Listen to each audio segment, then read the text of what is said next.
I'm Lani Halliday and I'm here in Brooklyn in my home kitchen and I run Brutus Bakeshop. And I'm literally just baking my design right into my cake. They're super accessible and you don't have to be a whiz and you can still get a really beautiful, graphic, colorful, fun, modern result. I'm gonna make what I call the paint. I've got some powdered sugar, which I'm gonna sift into this bowl. I have some egg whites, some flour, which happens to be gluten-free flour, and some melted butter.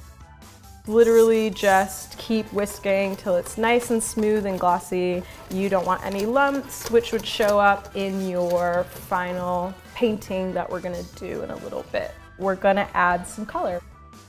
So this is the base of it. This is the paint.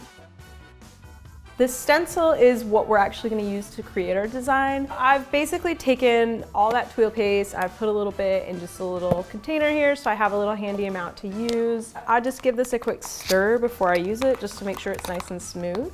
I want to keep this stencil nice and flat. The thing that's really nice about these is, you don't have to have some crazy intricate stencil. In fact, it's better to have really simple designs because you get this really bold graphic effect really easily. I'm just gonna slide this bad girl right into this pan, put it in the freezer. The next part that we're gonna do is the actual cake. This cake, it's called a JOCONDE. It's again, a very classic French technique. Got some almond meal, sugar, some eggs, some melted butter, a little bit of gluten-free flour, and some poppy seeds, which I'm gonna just use for a bit of texture and visual interest. And it's gonna lighten up in color. I'm just gonna scrape this bowl down, make sure that everything's mixed in properly. I'm gonna add some color at this stage.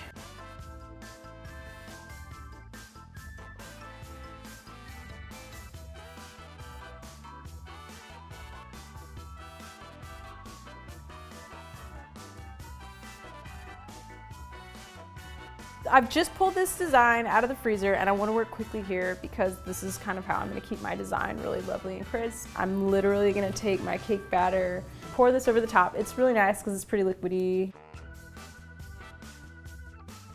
This is just going to go bang right into this oven. I've preheated my oven to 375. This cake bakes really quickly.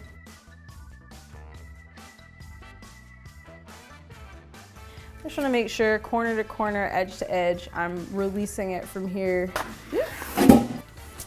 I like to take the silk pad off when it's still warm. That's awesome, look at that, it's done. Like you literally baked it into the cake. I'm just gonna use my little T-square that I only use for cake. I'm trimming off this end. I mean, you can see this cake's pretty sturdy. It's got a lot of eggs and it's got the structure from the meringue. I'm gonna line this mold with it. For this one, I'm gonna put some cake in here and I'm gonna put some mousse. So this bad girl just needs to chill and she's done.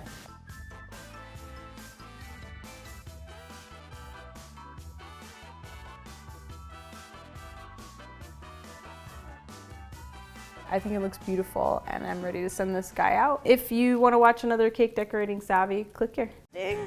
Remember, we're going to take that beautiful round. That's going to be the top of our cake. I like to give it a tap down with the back of my hand to make sure it's really in place because we're depending on that pie frosting to be the glue.